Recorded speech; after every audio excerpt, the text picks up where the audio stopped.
Heart attack, যেটাকে অনেক ডাক্তাররা মায়োকার্ডিয়াল ইনফার্কশন বা এমআই বলে, বা সাডেন কার্ডিয়াক ডেথ বলে। এখানে কি হয়, সাডেনলি আপনার যে হৃদয় সেটা রক্ত পাওয়া বন্ধ হয়ে যায়। এটা পুরো হৃদয় হতে পারে, হৃদয়ের একটা অংশ হতে পারে, আর তাই জন্য সেখানকার যে মাংস, হৃদয়ের মাংসগুলো হট করে আইদার মরে যায় বা ঘুমিয়ে পড়ে। তা আপনার হার্ট যে পাম্প করছে রক্তটা, ওটা অ্যাক্টিভলি পাম্প করতে পারে না। তার মানে সাডেনলি আপনার যে শরীরে রক্তটা দরকার, সেই রক্ত চলাচলটা আটকে যায়। এটাকে হার্ট অ্যাটাক বলে। এটা তিন ভাবে আমরা দেখি। একটা হচ্ছে আপনার হয়তো হট করে প্রচন্ড বুকে ব্যথা হলো, বা প্রচন্ড ঘাম দিয়ে বমি হলো, খুব ব্লাড প্রেশার পড়ে গেল। সেকেন্ড, আপনারা যখনই হাসপাতালে আসবেন একটা ইসিজি করা হয়। ইসিজিতে আমরা একটু বুঝতে পারি। আর একটা ব্লাড টেস্ট করা হয়, যার মধ্যে হার্ট অ্যাটাক হলে কিছু কিছু জিনিসপত্র বেড়ে থাকে। হার্টের রোগ খালি বয়স্ক লোকেদের হয়। আমরা ইয়াং আছি, জওয়ান আছি, আমাদের কিছু হতে পারে না, এটা একটা ধারণা ছিল। কিন্তু এখন আমরা দেখেছি প্রচুর ফিল্ম স্টার আছে, টিভি পার্সোনালিটিস আছে, যারা দুর্ভাগ্যবশ এর শিকার হয়েছে। আর এই রোগটা আরো বেশি ইয়াং পপুলেশনের মধ্যে পাওয়া যাচ্ছে। কেন কি, ইয়াঙ্গার পপুলেশন আজকাল খুব স্ট্রেসে থাকে, স্মোকিংটা খুব জলদি নেয়, ফাস্ট ফুড খুব প্রচলিত। তো এইসবের জন্য ইয়াঙ্গার পপুলেশনে হচ্ছে। এবং আমরা এটাও দেখেছি গবেষণা করে, কি যেই পরিবারে একটা হার্ট অ্যাটাকের প্রবলতা আছে, সেই পরিবারে ইয়াঙ্গার পেশেন্টদের কিন্তু হার্ট অ্যাটাক হওয়ার চান্স অনেকটাই বেশি। আমরা সবথেকে কমনলি হার্টের রোগকে গ্যাস ভেবে ইগনোর করি। আপনি যদি কোনো কাউকে জিজ্ঞেস করেন বা নিজেকেই জিজ্ঞেস করেন কি আচ্ছা, এই যে আমরা গ্যাস বলে, যে গ্যাস কি, অনেক লোকেরা মাথা ব্যথার থেকে পা ব্যথা অব্দি সবকিছুই গ্যাস বলে। এবার হার্টের রোগ আপনাকে হার্ট কি করে বোঝাবে কি হার্ট ঠিকঠাক কাজ করছে না বা হার্ট রুগী আছে? দেখবেন আপনি যেরকম আগে কাজ করতে পারতেন, পারছেন না, হাঁপিয়ে যাচ্ছেন, কিছু করতে গেলেই বুকে একটা চাপ চাপ মনে হচ্ছে, যেন কেউ মানে বেল্ট দিয়ে বুকটাকে চেপে ধরেছে, বা কেউ বুকে বসে আছে। কারোর কারোর মনে হবে যেন বুকের মধ্যে কেউ ছুরি ঢুকিয়ে দিয়েছে। এই ব্যথাটা অনেক সময় উঠে গলার দিকে চলে যায়, অনেক সময় চোয়ালের দিকে চলে যায়, অনেক সময় বাঁ হাতের দিকে বা ডান হাতের দিকে, পিঠের পিছনে যেতে পারে। দেখবেন প্রচন্ড মানে গা গোলাচ্ছে, ঘাম দিচ্ছে। এটা বুঝবেন কি এইসব সাইন মানে কি আপনার হার্ট অ্যাটাক আসতে পারে, বা হয়তো আপনার হার্ট অ্যাটাক চলছে।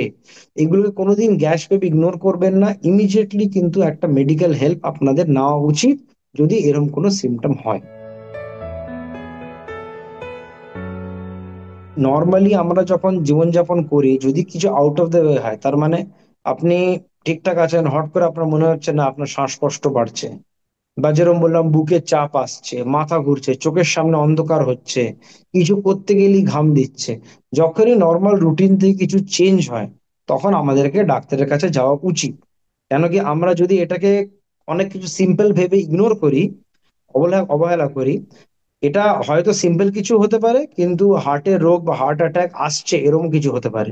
এবার এটা তো একজন সাধারণ ব্যক্তির পক্ষে বোঝা অসম্ভব। তো যখনই কিছু আপনি দেখছেন যেটা সাধারণ দিনে হচ্ছে না, কিছু স্পেশাল হচ্ছে, কিছু আলাদা হচ্ছে, আপনার শরীর যেরম আগের দিন ছিল বা কিছু ঘন্টা আগে ছিল সেরম আর নেই, আপনি ভেতর থেকে বুঝতে পারছেন, একটা সাইন অফ ইম্পেন্ডিং ডুম বলা হয়, মানে আপনি ভেতর থেকে বুঝতে পারছেন কিছু ঘটতে চলেছে, তখন এটাকে অ্যাংজাইটি, প্যানিক অ্যাটাক বা গ্যাস ভেবে ইগনোর করবেন না।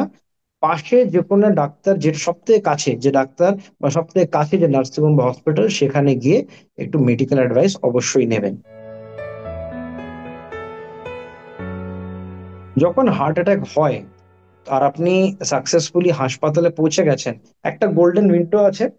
তো এটা হয় কি, যখন আপনি মোটামুটি আধ ঘন্টার মধ্যে নিয়ারেস্ট এমার্জেন্সি ফেসিলিটিতে পৌঁছে গেলেন, সব থেকে কাছে নার্সিং হোম যেখানে হার্ট রোগের ব্যবস্থা আছে, চিকিৎসা, সেখানে পৌঁছে গেলেন, তো ওরা আপনাকে কিছু ওষুধ এবং কিছু ইনজেকশন দেবে।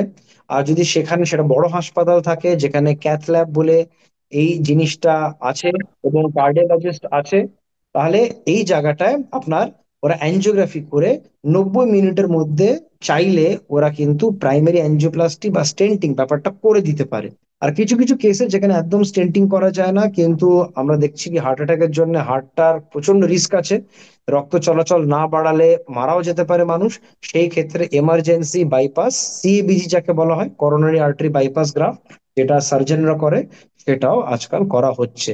এই সব করে হার্ট অ্যাটাক থেকে মৃত্যুর যে রেট আজকালকার দিনে অনেকটাই কমে গেছে। হার্টের ম্যাক্সিমাম রোগ কিন্তু প্রিভেন্ট করা যায়। It is better to prevent than two cure, যেটা বলা হয়। এর জন্য কি করণীয়? প্রথম, হেলদি লাইফস্টাইল। হেলদি লাইফস্টাইল মানে এই নেই খালি হেলদি খাওয়া, সময় মতন খাওয়া। খুব ইম্পর্টেন্ট হচ্ছে ভালো আনইন্টারাপ্টেড রিল্যাক্সড ঘুম, যেটা আজকালকার জমানায় হয় না। আর এটাই one of the highest reasons of stress. আর স্ট্রেস কিন্তু হার্টের জন্য ভালো না। এর সাথে এক্সারসাইজ, অ্যাটলিস্ট 20 মিনিট দিনে এক্সারসাইজ করুন। এক্সারসাইজ মানে ধীরে ধীরে হাঁটা না।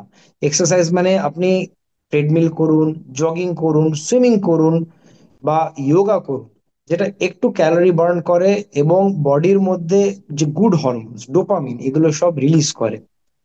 এর সাথে যাদের পরিবারে হার্টের রোগ আছে, মা বাবা দাদু দিদা ভাই বোন হার্টের রোগ আছে, এদেরকে আরো সতর্ক থাকা উচিত। রেগুলারলি আপনারা 6 মাস অন্তর অন্তর চেক আপ করান। দেখুন কি আপনার কোলেস্ট্রল, আপনার সুগার, আপনার প্রেশার সব কন্ট্রোলে আছে কিনা। পলিউটেড জায়গায় মাস্ক পরে নিজের লাংস কে বাঁচালে অনেকটাই কিন্তু হার্ট অ্যাটাক থেকে মুক্তি পাওয়া যায়, বা হার্ট অ্যাটাককে ডিলে করা যায়, বা হার্ট অ্যাটাক যাতে না হয় সেই পথে এগিয়ে চলা যায়।